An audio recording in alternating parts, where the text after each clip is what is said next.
ಬೃಹತ್ ಉದ್ಯೋಗ ಮೇಳಕ್ಕೆ ಬಂದಿರುವಂತಹ ನಿಮ್ಮೆಲ್ಲರ ನೆಚ್ಚಿನ ನಾಯಕರು, ಕೋಲಾರದ ಶಾಸಕರಾಗಿರುವಂತಹ ಕುತ್ತೂರು ಮಂಜಣ್ಣವರೇ, ರಾಮಲಿಂಗಾರೆಡ್ಡಿ ಅವರೇ, ಕೇಂದ್ರ ಬಿಂದು ಈ ಕಾರ್ಯಕ್ರಮದ ಕೇಂದ್ರ ಬಿಂದು ಆದಿನಾರಾಯಣ ಅವರೇ, ಶಿವಣ್ಣ ಅವರೇ, ಮುನ್ಸ್ವಾಮಿ ಗೌಡ್ರೆ, ಹಲವಾರು ನಾಯಕರು ವೇದಿಕೆ ಮೇಲೆ ಕೂತಿದ್ದೀರಾ.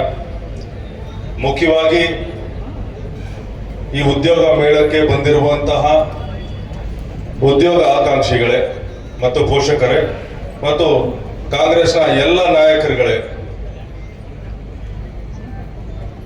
ಬಹಳ ಹಿಂದಿನಿಂದ ಕಾಂಗ್ರೆಸ್ ಜನಪರ ಯೋಜನೆಗಳನ್ನು ನೀಡುತ್ತಾ ಬಂದಿರ್ತದೆ.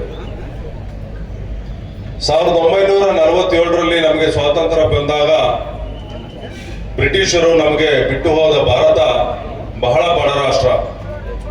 ಉದ್ಯೋಗ ಇಲ್ಲ, ಹಣ ಇಲ್ಲ, ಊಟ ಇಲ್ಲ, ಬಹಳಷ್ಟು ಕಡುಬಡತರ ಇರುವಂತ ದೇಶ ನಮ್ದು. ಅಂತ ದೇಶವನ್ನು ಕೈಗೆತ್ತಿಕೊಂಡ ನಮ್ಮ ಮಾಜಿ ಪ್ರಧಾನಿ ನೆಹರೂರವರು ಮೊದಲು ಕಲ್ಪಿಸ್ಕೊಟ್ಟಿದ್ದು ಉದ್ಯೋಗ ಅವಕಾಶಗಳು. ಅವ್ರ ಕಾಲದಲ್ಲಿ ಬಹಳಷ್ಟು ಫ್ಯಾಕ್ಟರೀಸ್ ಬಂದವು, ಸರ್ಕಾರಿ ಸಂಸ್ಥೆಗಳು ಬಂದವು.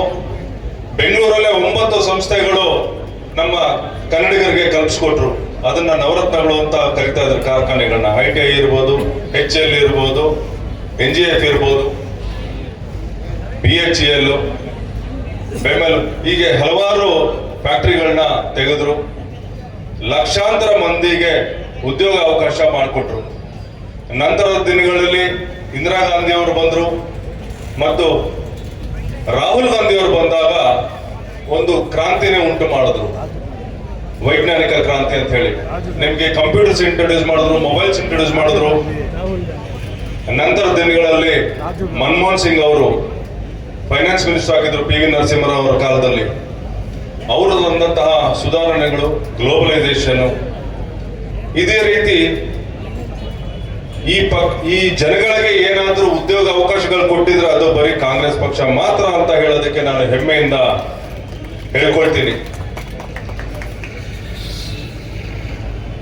ಇವತ್ತು ಏನು ಸಾಫ್ಟ್ವೇರ್ ಕ್ರಾಂತಿ ಆಗಿದೆ, ಇದಕ್ಕೆ ಅಡಿಪಾಯ ಹಾಕಿದವರು ಆಗ 99ರಲ್ಲಿ SM ಕೃಷ್ಣ ಅವರು ಕಾಂಗ್ರೆಸ್ ಸರ್ಕಾರದ ಚೀಫ್ ಮಿನಿಸ್ಟರ್ ಆದರು.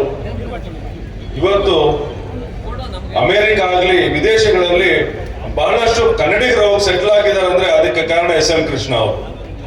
ಕಾಂಗ್ರೆಸ್ ಸರ್ಕಾರದ ಬದ್ಧತೆ ಹಂಗಿತ್ತು. ಇವತ್ತು ಕೂಡ ನೀವು BJP ಅವರಾಗ್ಲಿ JDS ಅವರಾಗ್ಲಿ ಉದ್ಯೋಗ ಮೇಳಗಳು ನೋಡೋದು ಕಾಣೋದಿಲ್ಲ. ನೀವು ಇದನ್ನು ಮಾಡಬೇಕಾದ್ರೆ ಕಾಂಗ್ರೆಸ್ ಅವರೇ ಮಾಡಬೇಕು.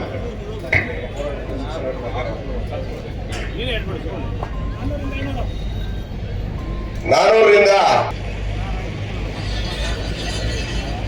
ಈಗ ಕೂಡ ಈ ಕೋಲಾರ ಜಿಲ್ಲೆಯಲ್ಲಿ ಪ್ರಥಮ ಬಾರಿಗೆ ಉದ್ಯೋಗ ಮೇಳ ಮಾಡಬೇಕು ಅಂತ ಮನ್ಸು ಮಾಡಿದ್ದು ನಮ್ಮ ಆದಿನಾರಾಯಣ ಅವರು ಕುತ್ತೂರು ಮಂಜಣ್ಣವರು. ಅವ್ರಿಗೆ ಅರಿವಿದೆ,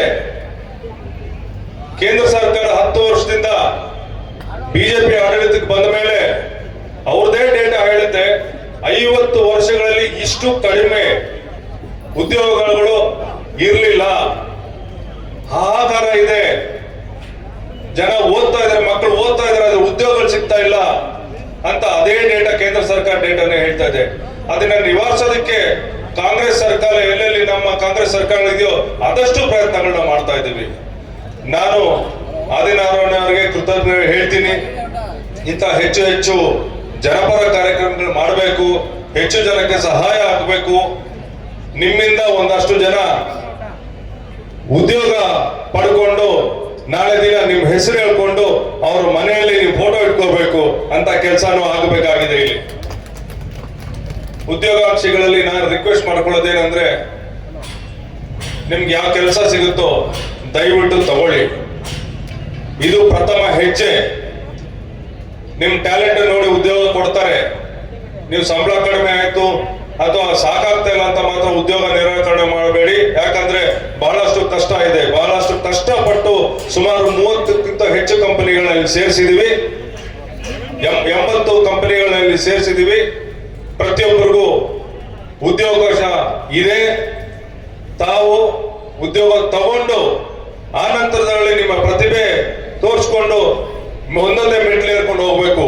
ಅದಕ್ಕೆ ಬಂದಿರೋ ಉದ್ಯೋಗ ತಿರಸ್ಕಾರ ಮಾಡಬೇಡಿ. ಇದು ನಿಮ್ಗೆ ಸುವರ್ಣ ಅವಕಾಶ. ನಿಮ್ಗೆ ಗೊತ್ತಿದೆ ಉದ್ಯೋಗಗಳಿಗೆ ಎಷ್ಟು ಬರ ಇದೆ ಅಂದ್ಬಿಟ್ಟು ಈ ದೇಶದಲ್ಲಿ.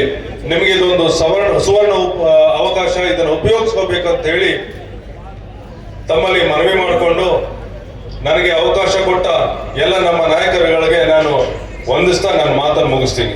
ಧನ್ಯವಾದಗಳು. ಜೈ ಹಿಂದ್, ಜೈ ಕಾಂಗ್ರೆಸ್.